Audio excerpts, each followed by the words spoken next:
Fox, I knew it was 50 pounds. Second block, it was in here. How did that lose 50 pounds? 220 to my 80s. And I remember that he was paid $35 for another ID. 35? I'm like, I'm not getting another ID. He's at his con figure mine. $10. He's at his con figure mine. What? It's 20. Yeah. Wait, who said that? It was 10 or 1. Rodriguez When was it ever 10? earlier this year. It was definitely We had to not get 10. it done. They were like, oh, $10. What? No, it was always 15 or 20.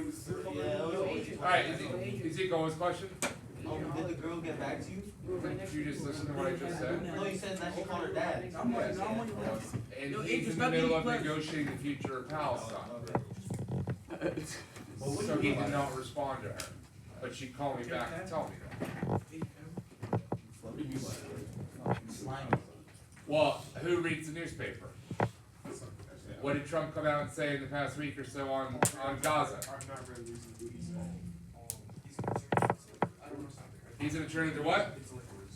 Yeah. What the Wait, Daz? They turned what into Yeah, he says that Gaza's a shithole and it's unlivable. And he has a feeling it has potential. Oh my god. And he wants to turn it into a resort. How does he have the power to do that? Yeah. living in Gaza? No one really knows all the details of it, but essentially he has said that the Gazans will have to leave. What? They will not be allowed to come back after they leave. He believes that Egypt and Jordan can offer them a nice piece of land. And then if Egypt and Jordan doesn't comply, he will cut foreign aid to them. Wait. He goes on. He has also said that Gaza will be his. Oh yeah. He's made references to the fact that it'll be America's, but he also says it'll be his. And he has said there will be no U.S. troops or no U.S. money that goes into this proposal. So, So like Trump. you have a lot of people. What? You have a lot of people who are asking how exactly this all works. And, you know, his response is, well, look, the players in the area have refused to put up a proposal, so I'm going to put up one. Now, that's actually not entirely true either. The Arab countries have put up many proposals, and the U.S. and Israel have blocked every single one of them. Okay? So, but the most that the world can get out of Trump and his idea here is that the Gazans will be forcefully repatriated to a new country, and they will no longer have a Palestinian homeland. Now, that does not include the West Bank, which is that other enclave. Okay, nothing has been said about that one. Okay, so there's those two enclaves, the West Bank and the Gaza Strip. So what Trump is saying right now is that we are just getting rid of the Gaza Strip and we're going to turn it into a seaside resort. Who gave that? There's no way he's not what do you? He claims that his son-in-law Jared Kushner has had this idea for some time because it is part of the Mediterranean Riviera. Okay, and so if you look at areas like Tel Aviv and what have you, like they're pretty well developed and fun beachside areas, and that more importantly, his envoy to the Middle East recently got back after having been in Gaza and said there's not a single building that is structurally sound enough to live in all of Gaza. Okay, so the Israelis sent in so many bombs, there's not a single building that is habitable, and so essentially every building will have to be torn down to continue. So, but beyond that, I mean, you know, Trump throws out a lot of policies like this where he rambles and doesn't necessarily provide specifics, and you're kept guessing as to what he means. That's the challenge, right? Some of this tariff bullshit last week, my wife had to deal with it. It was supposed to go into effect, and there was no guidance as to how it was going to work. Okay? One of the biggest issues, this gets technical, but one of the biggest issues out there with China trade is that for items worth less than $800, tariffs don't actually apply. Okay? Now, why is this important? You security that's on that. Well, who sells stuff for $800? Temu, Shine, TikTok, Shine. Shein. Sorry. I have an order from Shein. But like all of these ones. Alex Fox. Right? Alex Fox is there. So all of these smaller ones are, and so one of the things that his tariffs actually did was he imposed tariffs on these guys. But the U.S. Post Office, who would collect the tariffs, has no system in place whatsoever to collect tariffs for these types of companies. And so it went into effect, and the U.S. Post Office is like, what do we do? And they just sat there. So what, like all income? So like, wait, Sweep shipments has with- something without infrastructure to actually do it. It becomes a lawsuit. It becomes multiple lawsuits. So if you order something What's from, like, That's what any reasonable person would say. why? But why would you make that a problem? The problem didn't exist, and he made the problem. He made it for himself. Why would Well, because he doesn't actually care about this as a policy. This is a talking point in a negotiating lever. So he used the talking point, and then he doubled down on it without actually like fully implementing it. Yeah. Right? So he announced the policy of tariffs on Mexico and Canada, but what does he do? nothing. He delays it for a month before it goes into effect. It doesn't make sense. It is a common negotiating strategy in real estate, what he's doing. When you have one side that's disproportionately larger, you can try these muscling tactics, okay? They work. However, the problem with real estate is that you generally only have one interaction with the person, right? You buy and sell the property, you're not buying and selling multiple properties. And so here's the deal, I mean, think about it, we'll talk about game theory later on in this class, okay? But Andrew and I don't know each other, we both get in trouble. What's the probability I rat him out? High, I don't know. And if I don't expect to see him again, what do I care? Nothing. Right? You know, I got no problem either telling the truth or completely lying and making up shit. I don't know, from a hole in the wall. What if I have to see him every day in class? No, he ain't do that shit. He ain't do that shit. Like Right? that's not him, He bro. ain't do nothing. Or what if I know that Andrew will beat the shit out of me? He ain't do nothing. Right? But no, my point though is that when you get into multiple interactions with somebody, it changes how you negotiate. In real estate, when you're buying and selling stuff, you normally only interact with that person once. Some of the larger companies will interact with each other more often. But the probability that you'll fuck the person over is higher. Which is why when you get into a lot of these deals in real estate, they're going to be One time. shysters, like hardcore negotiators and people who will cheat you, and like it just doesn't have the bad, you know, it just doesn't have a good reputation. Okay. However, when you interact with somebody multiple times, you have to change how you do this. And so Trump is using his experience in real estate and attempting these tactics. Problem is that they have adverse consequences or unintended consequences and a whole host of other shit. You strong arm Iran here, and all of a sudden they fund Hezbollah in Argentina to blow up, you know, something down there. Yes, sir. Just want to let you know, a few of my guys got dismissed locally. Today. Yeah. Okay. So just, I don't see the Scott brothers. They have not shown up. What's going on here, Mr. Fox's class? He told me Josh showed up earlier. He was late. Okay. Elijah, I'm sitting on his desk. He has not shown up. All right. So at this point, then Elijah is absent. I guess, yeah, cause you should know better. There will be another excuse, I'm sure. Sure. That's why I'm following. Thank you. Yep. And so, if you interact with somebody multiple times and you have to negotiate it with them all the time, you end up having to choose it. Otherwise, if you try and escalate things and go balls to the walls and say, you know, I'm gonna put all the pressure on you, you won't do it anymore. Right? It's called brinksmanship, right? I'm gonna threaten to set off my nuclear bombs on you. How many times can you do that? Well, not all. Wait, this is what I was thinking. Well, because if you do and I call your bluff, it's over. Yeah. Okay? So this is the problem with it. Or if I do and I send 2 nuclear bombs back, did you accomplish your goal? No. So Trump's negotiating style here, we'll see, okay? It makes a lot of rational sense, okay? But the reality of it is that negotiating is with all these players is repeat, and there's multiple issues which people can become uncooperative on all of a sudden, right? Trump wants to, threatens to raise tariffs here to get border protection and reduction in fentanyl, or does it with EU for something else. You just got ratted out by Father Mark. Wait, what? I went to Boston. Yeah. Did you have a note? I'll give one right now. Can't show up late like this. So anyways, we'll see how it plays out.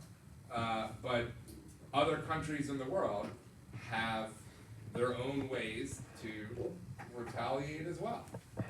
And this is where, if enough people get pissed off simultaneously, it all fucking blows up.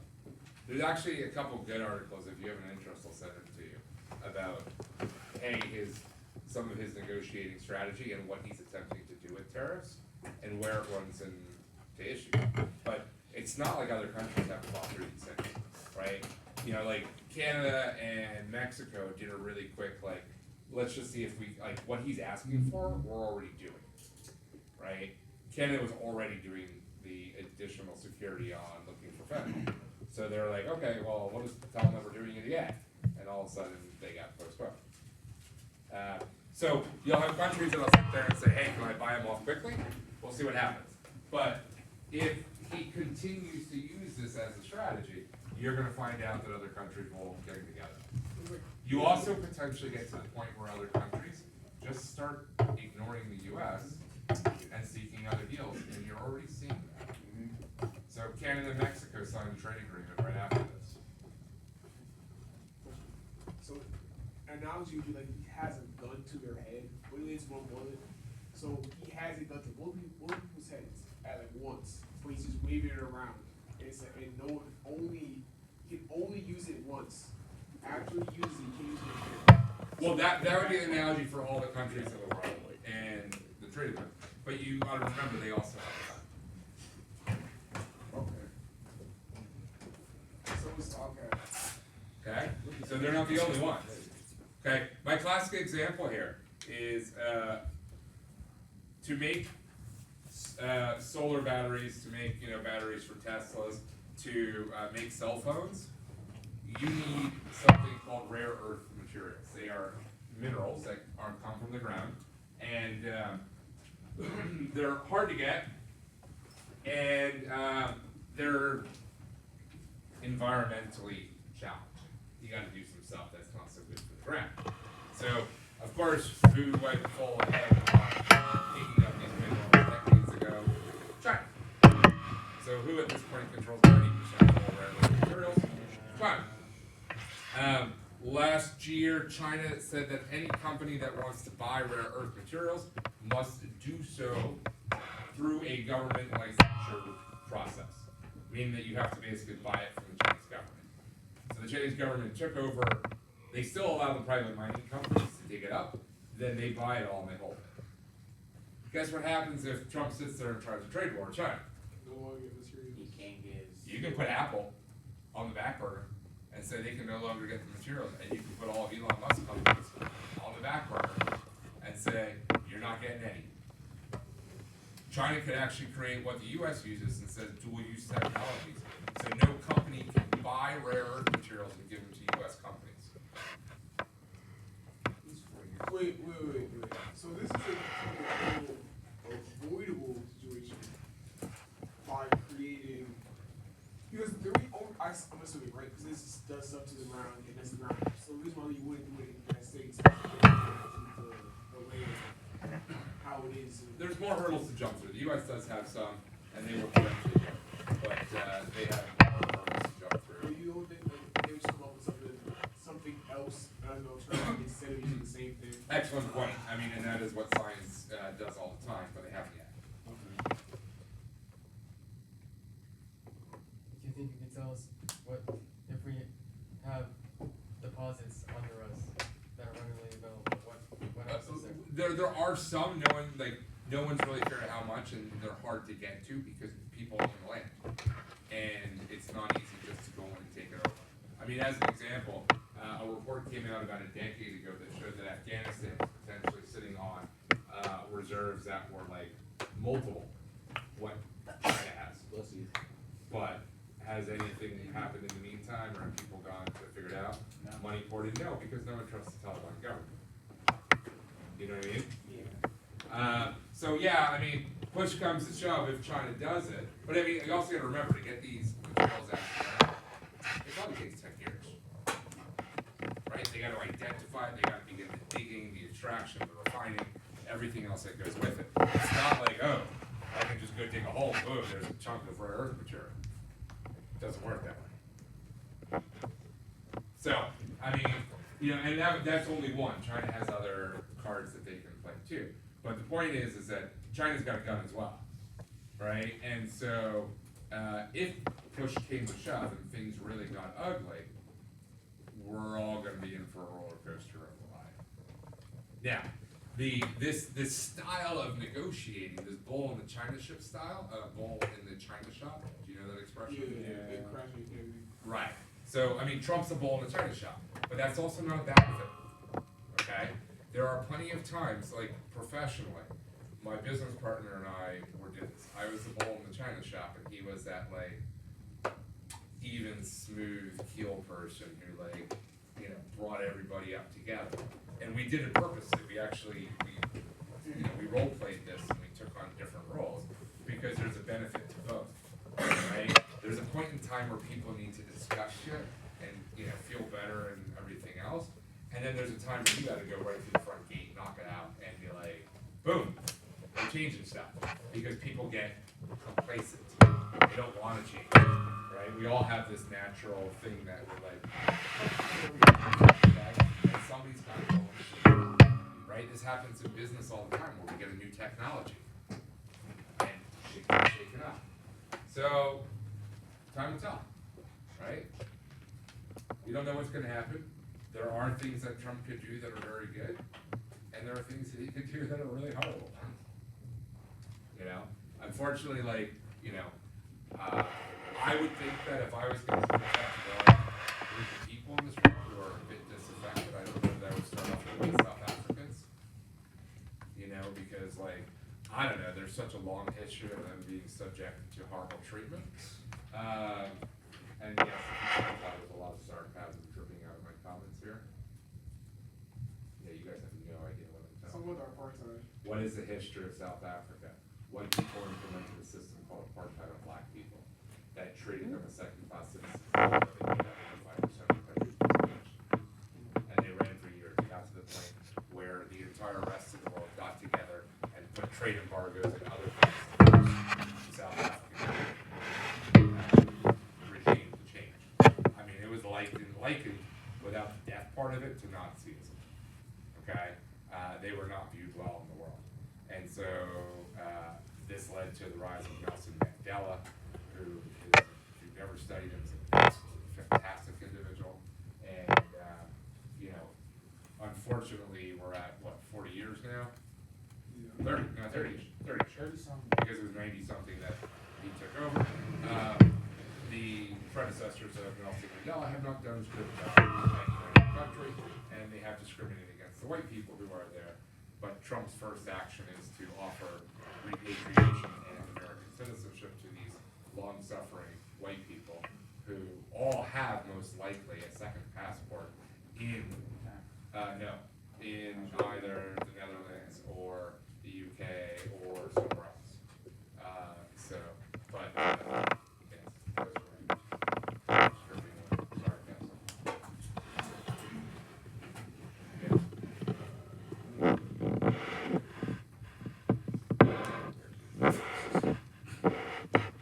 You wanna get kicked in the head? I didn't even say anything.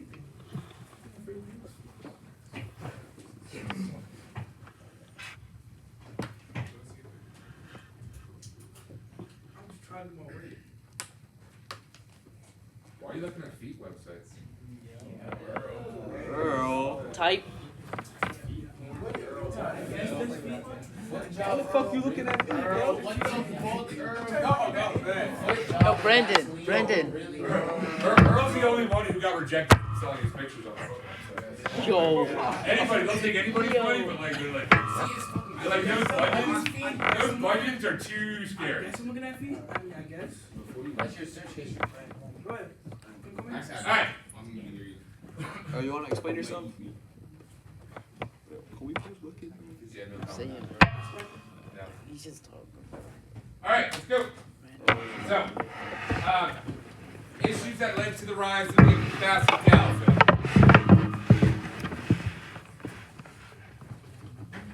You almost knocked the paint off of all this tape. Wait, that's I'm gonna have Go ahead. Hey, man. Trying to be like.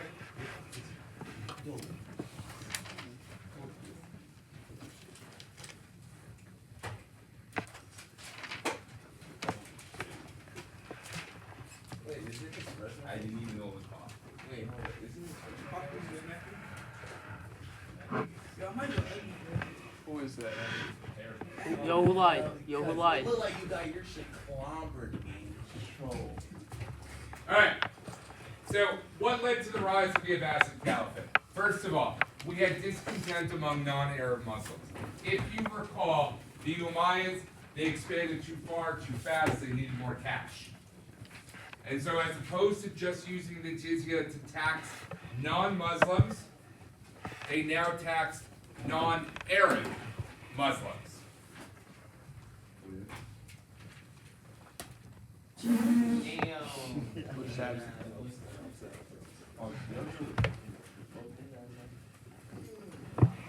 Not you. Get up here and fall asleep. I mean, the only one who's been to more of my classes today besides him is you. I'm always in your class. You're in my first class. Oh, yeah, it wasn't your first law. Alright, so they tax non-Arab Muslims, okay? Needless to say, the Shia were not very happy with them. We had the Battle of Karbala. They didn't really like the Umayyads that much. Make sense? A bit of bad blood. Sebastian, just take out his notebook. Okay? Even though they were in the Middle East, and many of the people in the Middle East are Arab, not all Arabs are the same. Okay?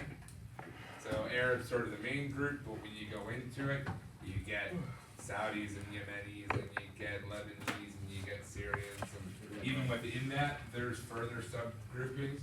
And then once you get over to Iran, you're actually no longer Arab, you're Persian. Okay? And once you get past Iran up into the Stans,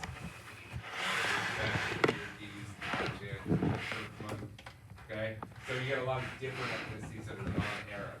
And so there was, across the region, there were tribal and regional differences of people who were not happy with the Umayyads. In particular, a lot of the areas outside of Damascus had heavy tax burdens. Okay? Who right now in the US has a heavy tax burden and is fighting back and trying to take over the levers of politics? No. Rich white men. Well, they pay more. They pay more taxes, not as a percent, but as a total. Right? And so who's fighting back right now? No, rich white men. Who won the election? Who funded it? Who do you see in the White House yesterday? Who did the white? Elon Musk. Who did the Texans vote for? Wait, isn't Elon like South Africa? He's Still paying his taxes, you know? And yeah, do you think that policy came from Elon Musk about repatriating South Africans from Iran? Also, wait, Elon says he's not an African, so what is he? He grew up in South Africa. He spent 3 years at the University of Toronto in Toronto, and then he went to Stanford. He just he's not Dutch, he just claims it. Why? A citizen? I don't know what he officially claims. I think he's American citizen. And I think he has Canadian citizenship in South Africa. No. He grew up in South Africa. So he's not. Well, he's not South African. I don't know what he claims at this point. By Why is it actually called African? I think it's called African. That's what it's called. African. There's actually a coin. Yeah. Oh, really? Yeah, I literally went to like school Robert Street right there. And he had a coin, and I was like, he's like a whole coin collection. And I was telling him what class I have for history stuff like that. We were talking about the my calendar stuff like that. He was like, you stay right here. Literally, it took like an hour. Came back and showed me. Well, walk around and show you. That's actually pretty fucking cool. Lucas? Yeah, Lucas has coins from the Umayyad Caliphate. The Umayyad Caliphate. He has it, and that's I assume so, because it was like in a case. Because one of the things you might have did was they introduced coins throughout the entire calendar, right? And what are we talking about? Coins are important because they actually allow trade, right? Talk about the right now. Okay, so heavy tax burden. So if you were not in Damascus, you were paying a lot of money, and that money was all going to Damascus. It was leading to a wealth concentration because they were trying to make Damascus beautiful. And so, you know, it was great if you were in Damascus, okay? But if you were outside of it, you were paying for somebody else's wealth. And this, you know, this tends to piss people off, right? I mean, what happened when, you know, Americans got pissed off about taxes in 1770? Boston Tea The tea over. Tea over, Another strike. right? And we end up with phrases like no taxation without representation, right? Because what was happening, the Americans were paying exorbitantly high tax rates for the wars and the benefit of King George. So yeah, people get pissed at the whole tax thing. All right, this hasn't changed. It's thousands of years old. So in our lessons about how to be a good emperor, we have to keep in mind some of the fairness components, and we have to be willing to listen to other people out there. All right. Together, all of these issues begin to fester and percolate underneath the surface of the Umayyad Caliphate. Okay? And so this group, the Abbasids, that lived kind of in the Iran, Afghanistan area, basically began saying that the Umayyads were religiously corrupt. They were not good Muslims. Okay? They were not adhering to the will of Allah. And that was what they did. It was a propaganda campaign that they began doing. And then they built a coalition with the Shia, with the non-Arab Muslims who were now paying higher taxes, with these tribal groups who didn't like the Abbasids. And they got them all together. Mr. Fox? Yes. Who did you say that were in Who were the Umayyads were?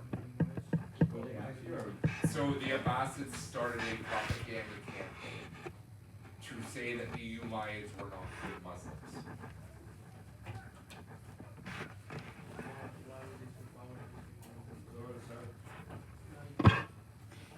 Why would they say it? So you can take over. Well, if I was looking to overthrow you, wouldn't I like to take away one of the legs of your legitimacy? You know, like, do you hear Republicans attacking the judiciary right now? No. Yeah, well, they attack the judiciary every day and say they're, you know, they're partisan, they're making up stuff. They're trying to undermine the one group of people who are going to rule against them.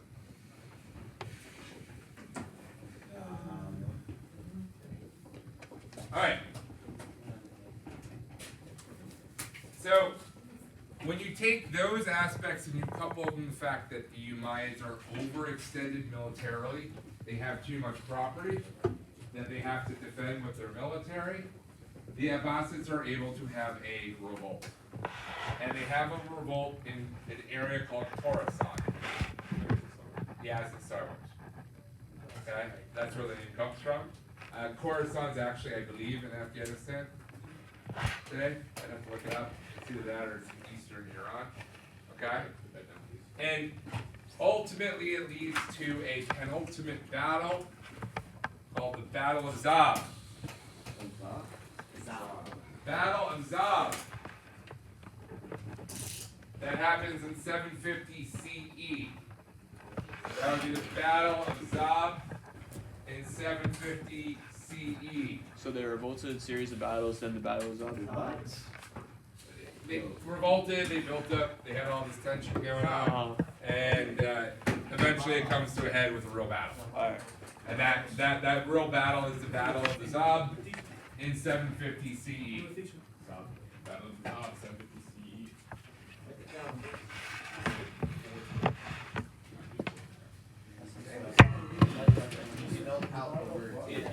It just might be important. It just might be.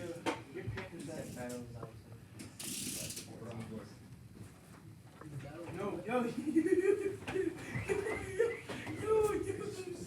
That's a whole racetrack right there. She was stuck on the stairs. She was Nah, stuck on the cuz, don't get, bro. You gotta hear, you gotta hear. So they get like demolished? Come on, cuz. We might have to cut that part of the hair off. Like were they like Cuz, don't tell me my car broke, bro. Or we invested here. Bro, you're one of those. I know you had a thing for him.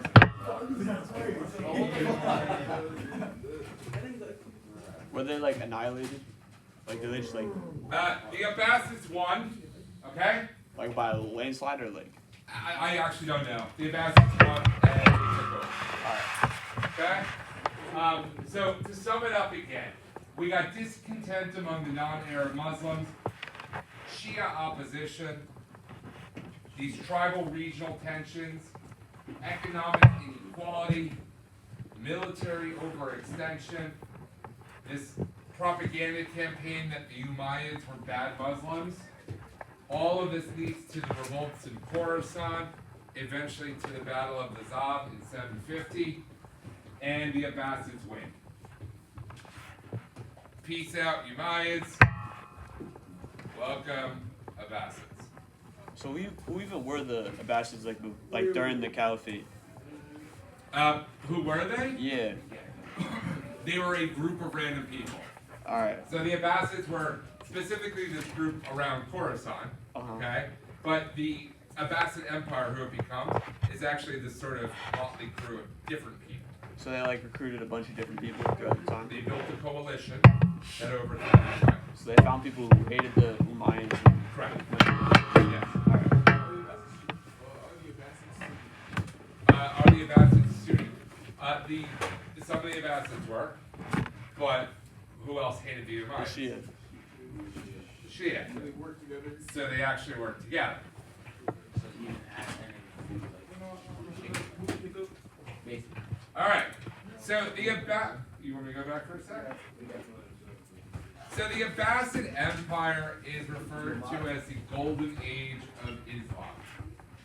Okay? I don't know how they determine these Golden Age things. They have a lot of them. At the same point in time, there's actually like a Golden Age happening in China and in India. Big ass trips is gonna be You're interrupting my class. We're gonna be in a Shanley spot. What's the other Muslim called? Shia and what? You said she on what? That's in your reply. Talking about Like the golden age is gonna be like after the peak or like is it gonna be something else? So Golden Age generally refers to a period of time where you had, strong economic, military, cultural advances, scientific advances in society. Right. So it was the peak of their empire. So living their best life. Right. And so, in terms of the many of the Islamic empires that are out there, the Abbasids are generally considered this golden age.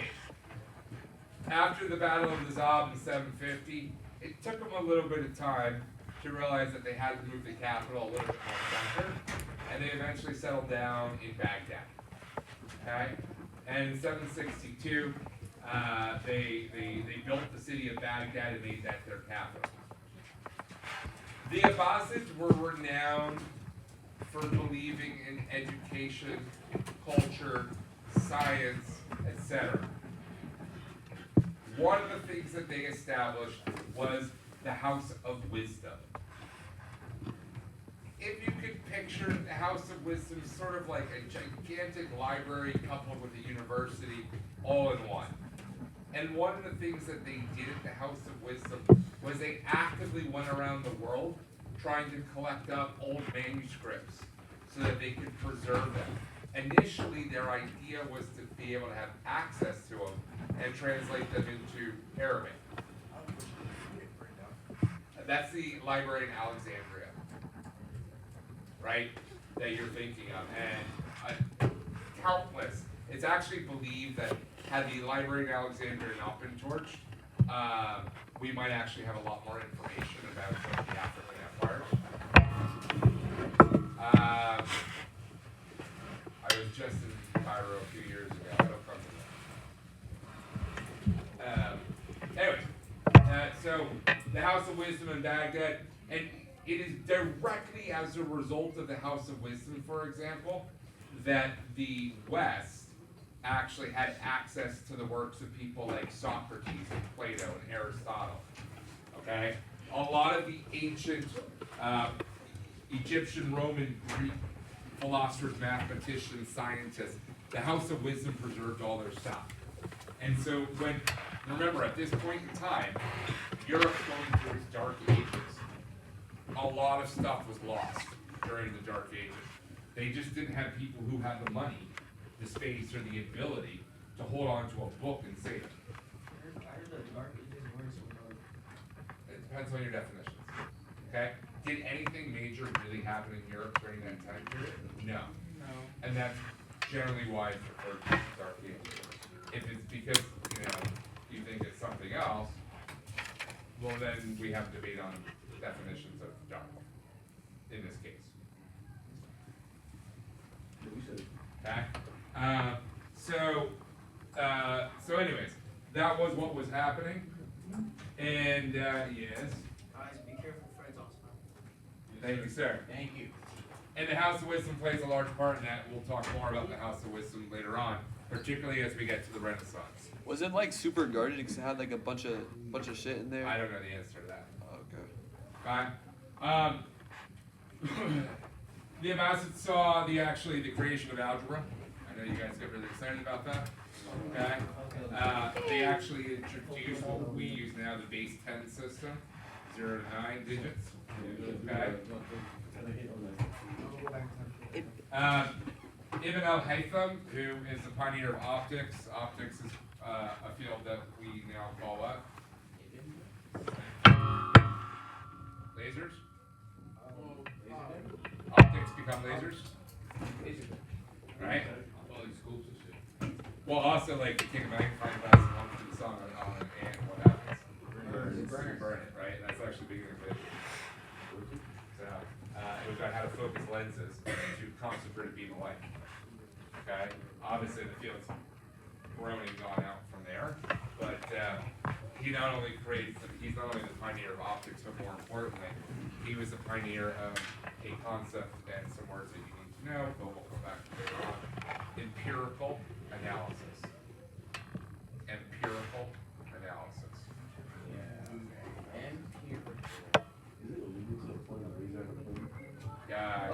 Yes.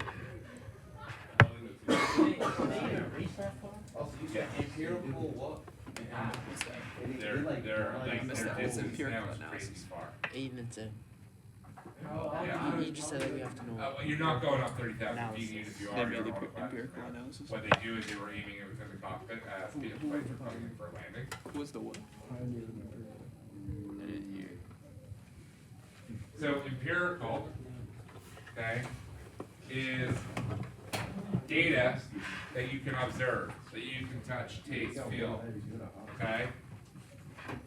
The use of empirical data becomes the cornerstone of modern science.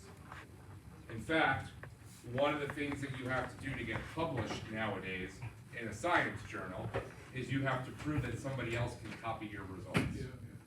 So it's tangible? That it's replicable. Oh. So to have a major scientific advancement, somebody else has to be able to copy and replicate your experiment. If some people who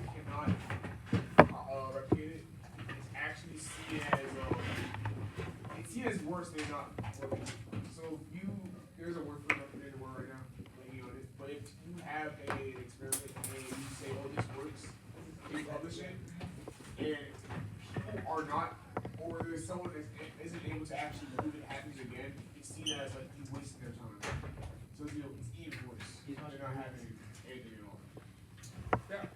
So, and then like the last guy here, Arati, had a number of, interesting medical advancements, but to me, I actually thought it was most interesting was he'd actually developed the concept of a hospital. Right? So an actual center with multiple doctors where their sole job is to treat patients. Okay? The Abbasids saw a high period for literature. Okay? Anyone ever seen the movie Aladdin? Yeah. Well, it comes from a book, 1001 Nights, or Arabian Nights. There's actually a lot of stories that come from here. That one. We have Rumi. Okay, we learned about Rumi the other day. Rumi happens during this time period. We had major philosophical growth that occurred here. Again, you'll continue to see the expansion of trade networks, but the Islamic empires really developed the Silk Road between the western border of China and basically coming all the way into, we'll say, Constantinople eventually, but not quite yet.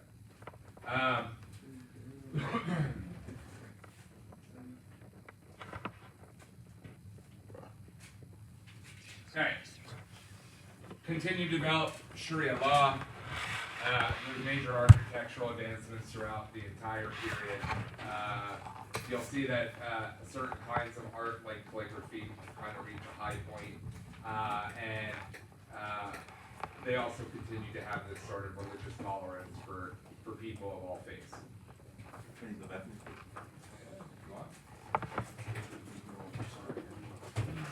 So, if you look at the map of the Abbasid Empire, compare it to that of the Umayyads, it's not as extensive, okay?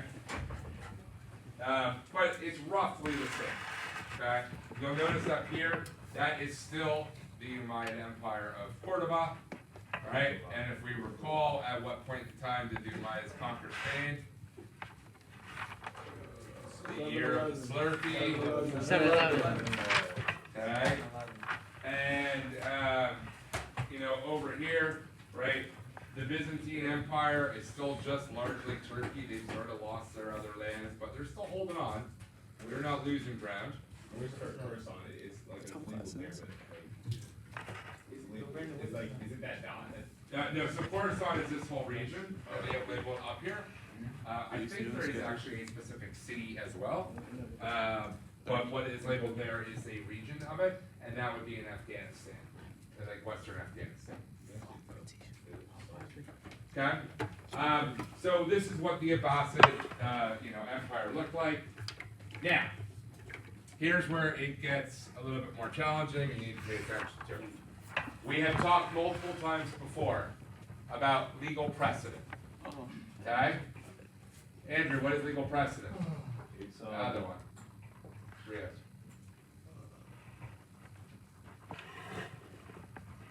It's like a digested in the corpus juice. We asked you, Mr. Reed. I'll try to help him out. I understand. We I'm sorry. Yeah, they make fun of him once or twice and then you can help him out. Okay. He made fun of himself, right? So it's like a bunch of like past records on like implications and like laws and stuff. That's a pretty shitty answer. So I'll make fun of him. Why don't you put another fun, Mr. Reyes? It's like what you said, We, but like, we, it's like, and we raise our hands. My little leprechaun, go ahead.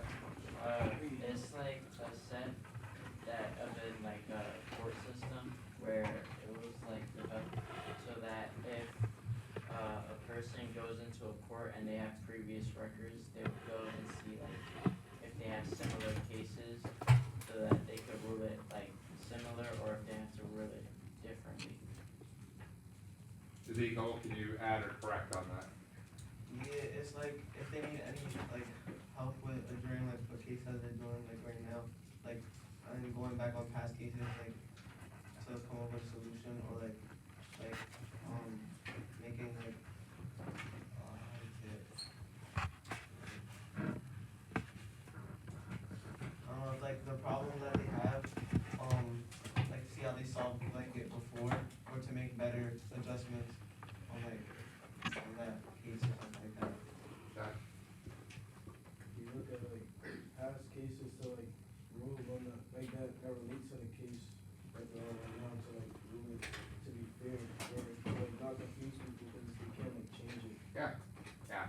that was probably the best summary yet. I mean, you're basically just saying, hey, has anyone looked at these similar issues before? And if they have, let's not reinterpret it, let's just use those, okay? And we do that all the time, even today. Right, Hammurabi was attempting to do that, Justinian was attempting to do aspects of that. This issue begins to rise during the Umayyad dynasty, in particular, because the Umayyads had spread out so fast and far, and so many new people became Muslim. You had lots of different interpretations of Muslims, of Islam. You had lots of different people culturally who are now practicing Islam and making it their own. And so one of the concerns that eventually got addressed by the Abbasids was this idea that if they allowed interpretation of Islam to continue, it would fracture. You would end up with more divides than just Sunni and Shia. And so what started during the Umayyads and got accepted during the Abbasids is this closure of Ijtihad. Ijtihad was the idea of openly interpreting Islam, okay? And, trying to define how it applied to other people's lives. The closure of Ijtihad is when a bunch of legal and religious scholars said, you know what? We have interpreted everything that there is to interpret. There is nothing left for us to interpret. So whenever an issue comes up, we have to just go back and look at the legal precedent, and we can figure it out.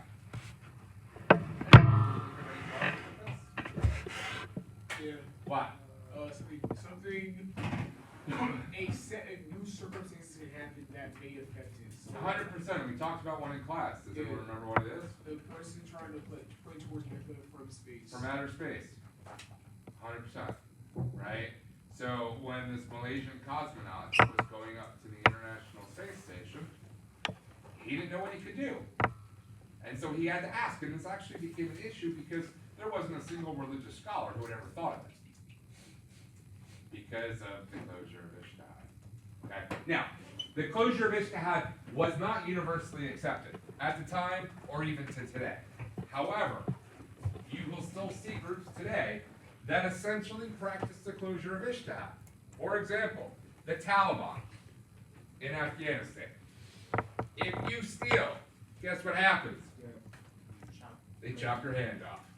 Okay? You commit adultery. They cut your thing off. It can happen if they don't kill you outright. How you know? How you know? Okay? Yeah. Yeah, I don't actually know how that worked back then. There is here's your fun like Jeopardy question for the day. Okay? There is a group of individuals that are called castrati. Oh, yes. No. I know. If you do not know what castrati are, they were generally 12 to 13-year-old boys who could sing soprano. And they were well received in the Catholic Church because of their voices and at times for other things as well. And essentially what happened is many of them, more than one, this happened often, would go hunting for wild boar and would accidentally get impaled. Oh, yeah, okay. So that they could then sing. Well, they didn't do it because the impact was that they could sing soprano for the rest of their life. But this excuse of the wild boar accident, because it didn't like they chopped the nutsacks off, right? I think that's how you did it. You chopped the nutsacks off and you leave the I don't know. I haven't really done much research into this.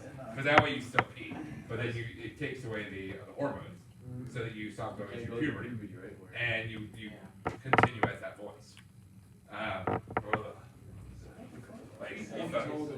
You thought the idea of a breast was bad, or just, that sounds pretty hard. But They passed like 40 or 35, right? I don't. There's a whole bunch of issues, but they're not the only culture. Chinese had it with eunuchs. So, like, if you served the emperor, they didn't want you ever to have a thing for one of the concubines. in the emperor's harem, and, his mistresses, right?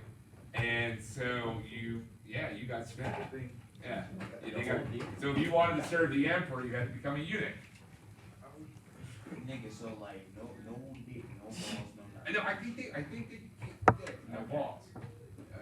But So then, I'm not an expert on the subject. Okay. Pause.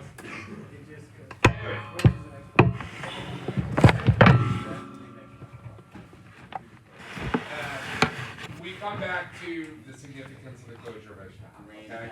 It leads to a slow but eventual decay of the evolution of Islamic thinking. Not just religious, but politically and intellectually. Doesn't happen overnight, whatever have you. But for a lot of it, particularly as we get to say like the 1800s, you begin to see no new ideas coming out of the Islamic world. In the Bible, it says like how do I say this? Like if your body part is moving wrong, to cut it off. Bible says a lot of things. And so, certainly by like the 1800s, there's a decay in Islam. No new ideas are coming out. It's sort of like what happened in Europe during the Dark Ages. There was no new ideas coming out. It was stagnant or decaying. Okay?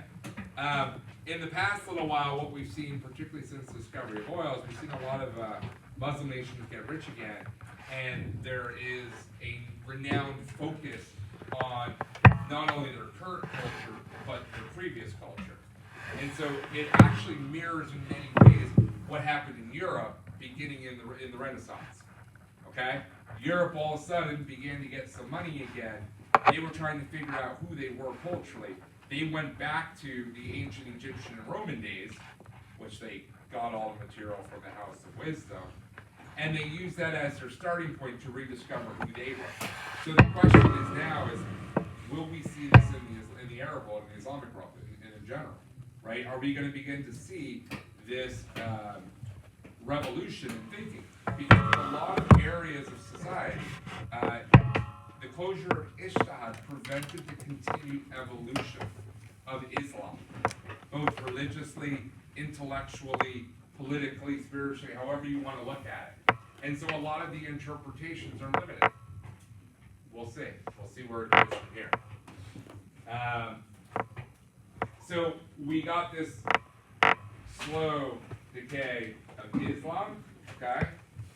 And it eventually does sort of pose a challenge to modernization, right? It has not gone through conceptualizing and taking in some of these ideas, whether they like them or not, but about democracy, about capitalism, about whatever have you. Even today, there's an entirely separate banking set of rules for Muslims than there are for the West. Because in Islam, you cannot charge interest. For real. And so their banking system is set up completely different. However, this prohibition against charging interest actually did exist in Christianity up for a long time. It was Thomas Aquinas who eventually wrote that it was okay to charge fees or to charge interest for loans, which paved the way for modern finance. Prior to that, it was only the Jews who were like, yeah, I got no problem with it. Okay? So the Christians eventually got there, and the Muslims, as opposed to getting there, created an entirely new system to allow it to work. Is there a reason like That they were so what? What? It wasn't that they wanted hella bread. What they actually did was they focused on a handful. There's a hardcore passion for academics in the Jewish culture. Okay. like You'll- Confucianism? What? Like Confucianism? More specifically, like the reason, for example, that every doctor you meet is a Jew, right? And that's a bad stereotype and everything else.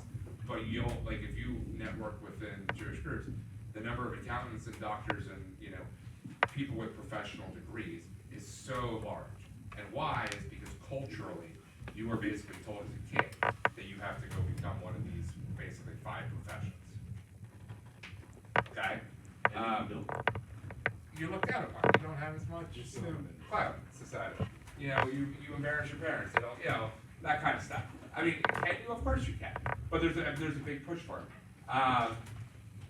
First gen Indians and Chinese that came over here have the exact same thing. They kind of all follow the same path. But historically, to answer the other part of your question, Jews were always allowed to, or allowed themselves to do, certain businesses that were considered haram or illegal by other societies. So for example, early Christians, it was considered dirty to handle gold and money. Okay? You used to do it. That was for people that were, you were supposed to settle things and agree how much it was, and then somebody else handled the money for it. It was considered dirty. So who handled it? The Jews. So why do so many Jews, when you go to the gold and diamond sections in New York, for a long time, I don't know if it still is, for a long time, it was completely controlled by Orthodox Jews. Because historically, they've been doing this for almost 1,000 years, right? Because if you were Christian or Muslim, you didn't touch gold, you didn't touch diamonds, things like that. You may have traded them, you may have worn them, but you didn't do the business of it. Dead bodies, okay? Early days, Jews were the only morticians out there, okay? Because that wasn't considered illegal against their religion. So, there's a lot of weird historical elements of it. You're playing into the larger meme that Jews are, money hungry and everything else, but the actual practical explanations are far simpler. And that's the reality of it. I mean, as a group, there are very few more successful groups of people through time and geography than those of the Jewish. And the reasons why are pretty, you can analyze them, they're pretty straightforward. But as a whole, they've been highly successful. I mean, when you look at levels or whatever have you, they probably have, they're not wealthy compared to other people, but they're on the upper end of the averages than most other people are. Okay? Here are the benefit of the closure of Ijtihad was that it prevented Islam from fracturing further. It prevented it from having new interpretations besides Sunni and Shia from rising up. Hold on. And that was a benefit. The disadvantage or the unintended consequence of it was that by cutting off further interpretation, the one thing that they did was they said whatever's in place now is good. So, there's already differences in religious and political interpretations between the Sunni and the Shia. The closure of Ijtihad cemented those philosophical religious differences. Okay? They made them permanent. So that they continue to exist, and the idea of these two sects ever reconciling really disappeared. In addition, many of the Shia theologians, the people who interpret religion, did not close Ijtihad. They kept it open and kept allowing for interpretation of Shia Islam. And so Shia Islam continued to grow. For a large part, at this point in time, Sunni Islam stopped. Okay? Does that all make sense? Yeah. Okay.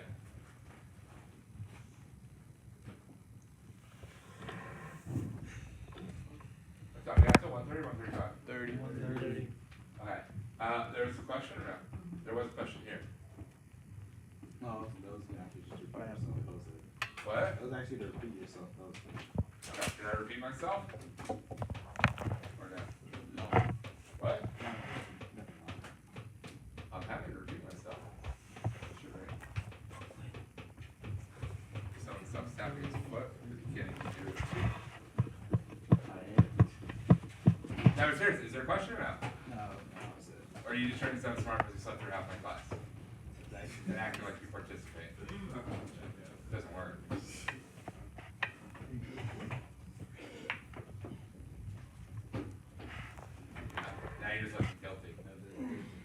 Alright, any other general questions here? Okay, so there's a lot here. I like the closure of Ishtahad. One, because it can come up again for the next 1,000 years. Because it like affects how Yeah, it it all. affects them all the way down to like now, right? Well, if it affected the interpretation of Malaysian cosmonaut in the 2000s, it still exists. So, learn what it means, learn what legal precedents of this time, because most of you did not learn it well enough last time. Okay?